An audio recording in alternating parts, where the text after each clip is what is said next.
إن الحمد لله نحمده ونستعينه ونستغفره ونعوذ بالله من شرور أنفسنا ومن سيئات أعمالنا من يهده الله فلا مضل له ومن يضلل فلا هادي له وأشهد أن لا إله إلا الله وحده لا شريك له وأشهد أن محمدا عبده ورسوله أما بعد فإن خير الحديث كتاب الله وخير الهدي هدي محمد صلى الله عليه وسلم وشر الأمور محدثاتها وكل محدثة بدعة وكل بدعة ضلالة وكل ضلالة في النار.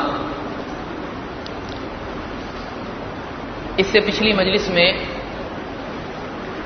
تقلید شخصی سے متعلق بعض شبہات، ڈاؤٹس جو عام طور سے پیش کیے جاتے ہیں اور ان کے جوابات، 12 شبہات اور ان کے جوابات ہم نے دیکھے. اب آئیے آگے بڑھتے ہیں اور تیسری فصل جو اس موضوع سے متعلق ہے، اس کا تیسرا حصہ، کوئی شخص کی مذمت جو سنت کے مقابلے میں رائے پیش کرے. دین یہ ہے کہ ایک آدمی اللہ اور اس کے رسول کی بات جب سامنے آ جائے تو سر تسلیم خم کر دے، اس بات کے آگے جھک جائے، اس بات کو مان لے. لیکن اگر دلیل کے سامنے آ جانے کے بعد بھی ایک آدمی اس کے مقابلے میں کسی شخصیت کو، سماج کو، اپنی ذاتی رائے کو یا اس طرح کی کسی اور چیز کو پیش کرے تو اللہ تعالیٰ کو یہ چیز پسند نہیں ہے.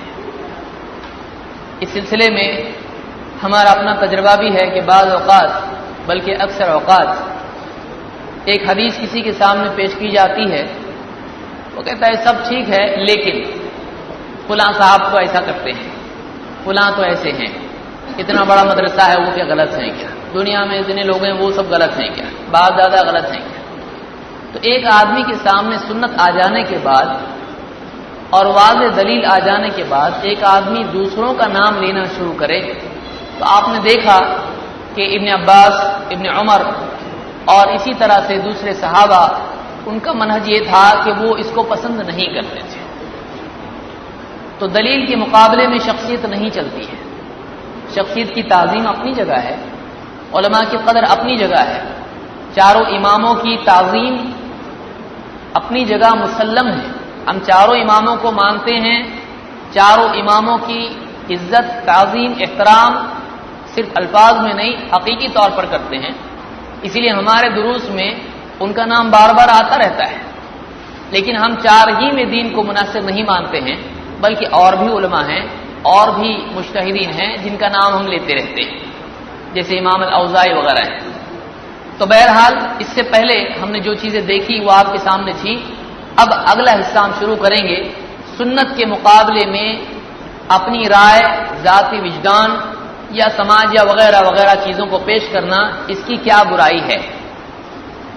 نمبر 1، سنت کا مقابلہ قیاس اور گمان سے نہیں کرنا چاہیے، یہ صحیح نہیں ہے. قیاس سے سنت کا مقابلہ کرنا، میری سوچ تو ایسی ہے یا سائنس میں ایسا ہے یا لاجک میں ایسا ہے، سنت کے مقابلے میں اس طرح کی ڈھٹائی بالکل نہیں کرنا چاہیے.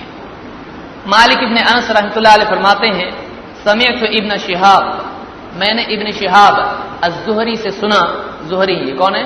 ابن شہاب زہری ہیں، تابعی ہیں.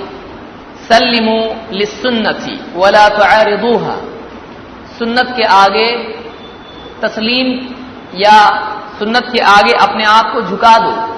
سلموا کا مطلب ہتھیار ڈال دینا، سرنڈر کرنا. سلموا للسنة، سنت کے آگے اپنے آپ کو تیار رکھو، اپنے آپ کو اس کا پابند کر لو، جھک جاؤ. ولا تعارضوها، اور سنت کا مقابلہ مت کرو. سنت کے مقابلے میں کوئی اور چیز معارض پیش مت کرو، اس کے اپوزٹ کچھ کہو مت، اس کے اپوزٹ کچھ لاؤ مت. تو یہاں پر امام مالک نے امام الزہری کا یہ قول نقل کیا ہے. یہی سلف کا طریقہ ہے کہ سنت سامنے آ جانے کے بعد آدمی کو چاہیے کہ اس کو تسلیم کر لے، قبول کر لے، اس کے مقابلے میں کوئی اور چیز ذکر نہ کرے.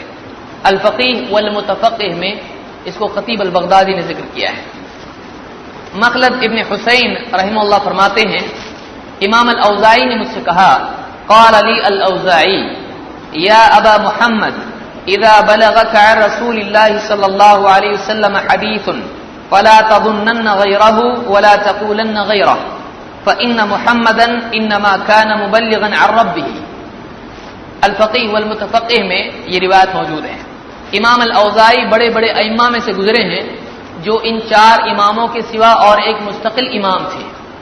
وہ کہتے ہیں کہ اے ابو محمد، جب تجھ کو اللہ کے رسول صلی اللہ علیہ وسلم سے کوئی حدیث پہنچے تو تو اس کے بالمقابل کوئی گمان اور کوئی قول اختیار مت کر۔ حدیث کے مقابلے میں قیاس آرائی مت کر، اپنی عقل مت چلا۔ حدیث کے مقابلے میں کوئی اور بات اور قول اختیار مت کر۔ فإن محمدا انما كان مبلغا عن ربه، اس لیے کہ محمد صلی اللہ علیہ وسلم اپنے رب کی طرف سے مبلغ تھے، یعنی اگر تو نبی کی بات نہیں مانتا ہے، نبی کی بات کے خلاف بات کرتا ہے تو تو اللہ کے خلاف بات کر رہا ہے، اس لیے کہ اللہ کے نبی صلی اللہ علیہ وسلم اپنی بات کہنے کے لیے نہیں آئے تھے، آپ اللہ کی بات کہنے کے لیے آئے تھے، اور آپ نے جو بات پیش کی ہے وہ آپ کی اپنی ذاتی خواہش کی بنیاد پر نہیں ہے، بلکہ اللہ رب العالمین کی طرف سے آپ حق کے پہنچانے والے ہیں۔ تو جو آدمی حدیث کا انکار کرے گویا کہ اس نے اللہ تعالیٰ کا انکار کیا، اللہ کی بات کا انکار کیا ہے۔ دوسری بات، سنت کا ترک کرنا عذاب کا سبب ہے، اور اپنی عقل کا چلانا چاہے عمل کرنے میں ہو یہ بھی برا ہے۔ عمل چھوڑنے کے اعتبار سے ایک آدمی برائی میں ہوتا ہے کہ کرنے کا کام نہ کرے، لیکن یہ بھی برا ہے کہ ایک آدمی ثابت شدہ سنت سے زیادہ اپنی طرف سے بڑا چڑھا کے کرے۔ آئیے دیکھتے ہیں اس کی مثال۔ عبد الرحمن ابن حرملہ فرماتے ہیں ان سعید ابن المسیب نظر الى رجل صلى بعد النداء من صلاة الصبح۔ سعید ابن مسیب نے ایک آدمی کو دیکھا کہ وہ صبح کی نماز کی اذان کے بعد نماز پڑھ رہا ہے، فاکثر الصلاة، تو اس نے زیادہ ہی نماز پڑھ دی۔ نماز کتنی ہے صبح کی اذان کے بعد؟ 2 رکعت، لیکن اس نے 2 سے زیادہ پڑھنا شروع کر دیا۔ فحسبہ، سعید ابن مسیب نے، یہ تابعی ہیں، سعید ابن مسیب نے اس کو کنکریاں ماری نماز ہی میں، وہ نماز ہی میں ہے، انہوں نے اس کو کنکریاں ماری۔ ثم قال اذا لم يكن احدكم يعلم فليسأل، تم میں سے جب کوئی نہیں جانتا ہے تو اس کو چاہیے کہ پوچھے، معلوم نہیں تو پوچھو، کچھ بھی اپنے دل سے مت کرو۔ انه لا صلاة بعد النداء الا ركعتين، اس لیے کہ اذان کے بعد 2 رکعتوں سے زیادہ نہیں ہے، سوائے 2 رکعتوں کے اذان کے بعد فجر کی کوئی نماز نہیں ہے۔ قال فانصرف، وہ آدمی نماز پڑھ کے مڑا۔ فقال یا ابا محمد، اس نے کہا اے ابو محمد، اتخشى ان يعذبني الله بكثرة الصلاة، کہ آپ اس چیز سے ڈر رہے ہیں کہ میں زیادہ نماز پڑھوں گا تو اللہ مجھ کو جو ہے ناراض ہوگا، مجھ پر غصہ ہوگا، مجھ کو عذاب دے گا؟ یعنی میں زیادہ پڑھ رہا ہوں، زیادہ پڑھنے میں کیا عذاب ہوگا، نماز ہی تو پڑھ رہا ہوں۔ قال بل اخشى ان يعذبك الله بترك السنة، انہوں نے کہا کہ نہیں، بلکہ میں اس بات سے ڈرتا ہوں کہ تو سنت چھوڑنے کی وجہ سے اللہ تجھ کو عذاب دے گا۔ بہت سارے لوگ اپنی طرف سے سنت میں اضافہ کرتے ہیں، بہت سارے لوگ مثلا قرآن خوانی کر رہے ہیں یا فاتحہ دے رہے ہیں، ان کو سمجھ میں نہیں آتا ہے کہ جو ہم عمل کر رہے ہیں وہ غلط کیوں ہے۔ وہ کہتے ہیں قرآن پڑھنے پہ اللہ عذاب دے گا، قرآن خوانی میں قرآن پڑھ رہے ہیں، غلط کیا ہے؟ فاتحہ میں سورہ فاتحہ پڑھ رہے ہیں، غلط کیا ہے؟ وہ صرف ایک جز کو دیکھتے ہیں، پورے مسئلے کو نہیں دیکھتے ہیں کہ یہ عمل اللہ کے نبی صلی اللہ علیہ وسلم نے نہیں کیا ہے۔ یہاں پر انہوں نے بھی یہی کیا، جب انہوں نے اس کو منع کیا تو اس نے کہا کہ میں 2 رکعت سے اگر زیادہ پڑھ رہا ہوں تو نماز ہی تو پڑھ رہا ہوں، کیا زیادہ نماز پڑھنے پر اللہ عذاب دیتا کیا؟ یہ کیسے لاجک کا اینڈ اکثر جو ہے کتاب و سنت کے بالمقابل ٹریجک ہوتا ہے۔ ایک آدمی اپنی عقل چلائے کتاب و سنت کے مقابلے میں تو ایسا آدمی گڑھے میں گرتا ہے۔ اللہ کے نبی صلی اللہ علیہ وسلم کی سنت کے مقابلے میں اس نے کیا کہا؟ جب 2 سے اللہ خوش ہوتا ہے، 4 سے کتنا ہوگا؟ زیادہ، 6 سے اور زیادہ، تو یہ لاجک ہے۔ جب تھوڑے سے خوش ہو رہا ہے تو زیادہ سے زیادہ خوش ہوگا۔ تو اس نے کہا کہ کیا اللہ مجھ کو زیادہ نمازیں پڑھنے پر عذاب دے گا؟ انہوں نے کہا نہیں، زیادہ پڑھنے پر نہیں، سنت چھوڑنے پہ عذاب دے گا، کیونکہ 2 سنت ہے، 2 سے زیادہ تو پڑھ رہا ہے، نبی نے 2 سے زیادہ نہیں پڑھی، تو بڑھا رہا ہے، یعنی تو زیادہ سمجھدار ہے۔ اللہ کے نبی صلی اللہ علیہ وسلم نماز کو پسند کرنے والے نہیں تھے، آپ کی آنکھوں کی ٹھنڈک نماز میں تھی۔ جب آپ نے زندگی بھر فجر کی نماز اذان کے بعد میں، نماز کے بیچ میں فرض اور اذان کے بیچ میں 2 سے زیادہ کبھی نہیں پڑھا، تیری عزت اور شرافت اس میں تھی کہ تو 2 سے زیادہ نہیں پڑھتا ہے، کیونکہ جو نبی نے عمل کیا ویسا ہی کرنا چاہیے۔ تو زیادہ پڑھ رہا ہے تو تجھ کو ترک سنت پر اللہ عذاب دے گا۔ اس کو بھی خطیب البغدادی نے الفقیہ والمتفقہ میں ذکر کیا ہے۔ تو اس سے بھی دوسری چیز معلوم ہوئی کہ سلف کے نزدیک سنت کا ترک کرنا چاہے کثرت عمل ہو یہ اچھا نہیں مانا جاتا تھا۔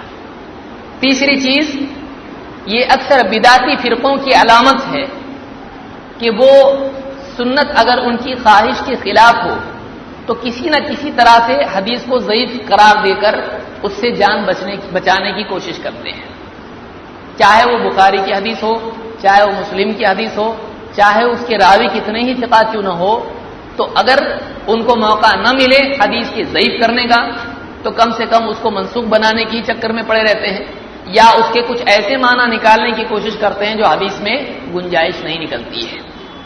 نعیم ابن حماد رحمہ اللہ فرماتے ہیں، من ترک حدیثا معروفا فلم يعمل به، جس نے ایک معروف حدیث چھوڑ دی اور اس پر عمل نہیں کیا، یعنی ایک دم صاف ستھری واضح حدیث ہے، معتبر حدیث ہے، معروف حدیث ہے، اس کو چھوڑ دیا، اس پر عمل نہیں کیا، واراد له علة ان يطرحه فهو مبتدع، اور اس نے تمنا یہ کی کہ کسی طرح سے اس میں کوئی کمزوری ظاہر ہو جائے کہ اس کو چھوڑ دے، تو ایسا آدمی بدعتی ہے۔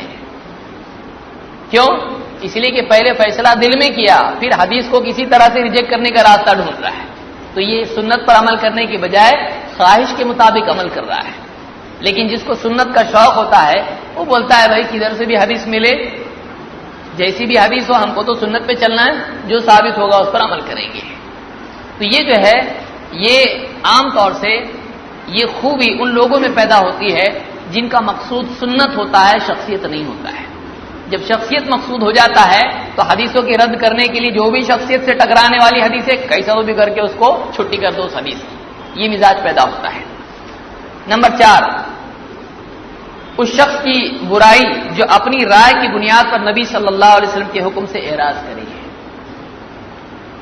دیکھیے اس کی مثال، سالم ابن عبداللہ فرماتے ہیں، ان عبداللہ ابن عمر قال سمعت رسول اللہ صلی اللہ علیہ وسلم یقول، عبداللہ ابن عمر نے کہا کہ میں نے اللہ کے رسول صلی اللہ علیہ وسلم سے سنا، فرماتے تھے، لا تمنعوا نساءکم المساجد اذا استأذنکم الیہا، اپنی عورتوں کو مسجد جانے سے روکو مت جب وہ تم سے اس کی اجازت مانگیں۔ عورتیں اگر مسجد میں نماز پڑھنے کے لیے جانا چاہتی تم سے اجازت مانگیں تو ان کو منع مت کرو، اجازت دو۔ عورت کے لیے ضروری ہے بغیر اجازت کے نہ جائے، شوہر کے لیے چاہیے کہ عورت اجازت مانگے تو دے۔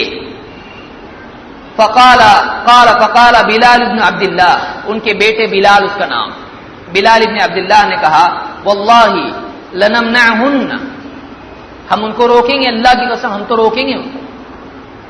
قال فاقبل علیہ عبداللہ فسبہ سبا سیئا، عبداللہ ابن عمر اس کی طرف متوجہ ہوئے اور بہت ہی سخت بات اس کو کہی، انہوں نے بہت ہی سخت بات، بری بات، ایسی سخت بات اس کو کہی۔ ما سمعتہ سبہ مثلہ قط، میں نے اپنی زندگی میں اتنی بری بات ان کے منہ سے نہیں سنی تھی، ایسی سخت بات کہہ دی اس کو۔ وقال اخبرک عن رسول اللہ صلی اللہ علیہ وسلم وتقول واللہ لنمنعہن، میں تجھ کو اللہ کے رسول صلی اللہ علیہ وسلم کی طرف سے حدیث سنا رہا ہوں، تو کہتا ہے ہم اس کو اللہ کی قسم عورتوں کو منع کریں گے، روکیں گے، یعنی میں حدیث بول رہا ہوں تو حدیث کا الٹا بولتا ہے، بہت ڈانٹا۔ ایک روایت میں ہے فضرب فی صدرہ، اس کے سینے پہ گھسا مارا، اس کے بیٹا ہی ہے، سینے پہ مارا اس کے، فضرب فی صدرہ وقال احدثک عن رسول اللہ صلی اللہ علیہ وسلم وتقول لا، میں تجھ کو اللہ کے رسول صلی اللہ علیہ وسلم کی حدیث بیان کرتا ہوں تو بولتا نہیں۔ تو صحابہ اس کو پسند نہیں کرتے تھے کہ لوگ اپنی رائے سے حدیث کے بالمقابل کچھ کہیں۔ ایک روایت میں کہ اس بیٹے نے کہا کہ نہیں وہ تو فتنے پیدا کریں گی اگر جائیں گی، تو دغلن، وہ فتنے پیدا کریں گی اگر مسجد جائیں گی۔ تو تو انہوں نے اس طرح سے اس کو ڈانٹا، اس کو پیٹا اور اس کو برا بھلا کہا۔ اسی طرح سے آپ دیکھیں کہ صحابہ کا منہج اس سلسلے میں کیا تھا، حدیث کی سنت کی غیرت ان کو کتنی تھی۔ عبداللہ ابن مغفل رضی اللہ عنہ فرماتے ہیں انہ رأى رجلا یخذف فقال له لا تخذف، انہوں نے ایک آدمی کو دیکھا وہ خذف کر رہا تھا۔ خذف کیا ہے؟ کنکریلی یوں مارا، کنکریلی یوں مارا۔ لوگوں کو عادت ہوتی بعض اوقات، اب اس کو بھی عادت تھی کیونکہ سکون سے انگلیاں بیٹھ نہیں سکتی اس کی، تو اس نے، ابن الجوزی بھی کہتے ہیں سید الخاطر میں، ایک آدمی کو آپ کہو کہ دن بھر بھوکا رہے تو اس کے لیے آسان ہے، لیکن کنکریوں کو مت چھو بولے تو اسی کو چھوئے گا۔ آدمی کی فطرت میں اس کو کچھ تو چاہیے، مسجد میں آئے گا چٹائی سے کھیلے گا، دھاگا اس کو توڑے گا، ادھر ادھر دے گا، کوئی دے گا کیا؟ قال له لا تخذف، انہوں نے کہا خذف مت کر، اس طرح سے انگلی میں پکڑ کے کنکریاں مت مار۔ فإن رسول اللہ صلی اللہ علیہ وسلم نہى عن الخذف، اس لیے کہ اللہ کے رسول صلی اللہ علیہ وسلم نے خذف سے منع کیا ہے۔ او کان یکرہ الخذف، یا یوں کہا کہ اللہ کے نبی صلی اللہ علیہ وسلم خذف کو پسند نہیں کرتے تھے۔ وقال انہ لا یصاد به صید ولا ينکى به عدو، اور کہا کہ اس سے کوئی شکار بھی مرتا نہیں اور اس سے کوئی دشمن کو بھی کوئی چوٹ پہنچتی نہیں ہے، یعنی یہ ایسا کام ہے کہ اس سے کوئی بڑا کام ہوتا نہیں ہے۔ وَلَكِنَّهَا قَدْ تَكْسِرُ السِّنَّ وَتَفْقَعُ الْعَيْنِ، لیکن اس سے ہوتا کیا ہے، دانت ٹوٹ جاتا ہے یا آنکھ پھوٹ جاتی ہے، یعنی کوئی شکار نہیں مرتا ہے کہ اس کو لے کے ذبح کرے کھائے پیے، وہ کوئی دشمن ہے اس کو بھی یوز کر کے کچھ ہوتا نہیں، اس سے نقصان نہیں ہوتا ہے، لیکن اپنے ہی کسی کی آنکھ پھوٹ جاتی ہے، دانت ٹوٹ جاتا ہے، تو ایسا مت کر۔ ثم رآہ بعد ذلك یخذف، پھر بعد میں تھوڑے وقت کے بعد میں انہوں نے دیکھا تو پھر سے وہ وہی ڈیوٹی پہ لگ گیا، پھر سے وہی کرنے لگا، پھر سے اسی طرح سے خذف کرنے لگا۔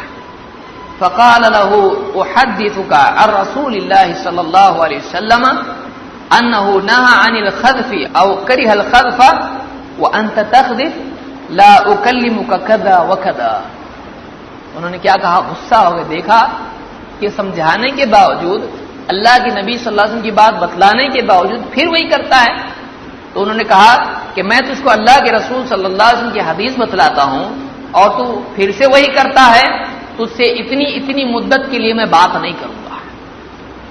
مسلم کی روایت، بخاری کی روایت ہے اور مسلم میں بھی ہے، مسلم کی ایک اور روایت میں ہے، انہوں نے کہا لا اکلمک ابدا، میں کبھی تجھ سے بات نہیں کروں گا۔ یہ سنت کی غیرت ہے کہ انہوں نے جب دیکھا کہ ایسا کر رہا ہے تو کبھی بات نہیں کروں گا تجھ سے۔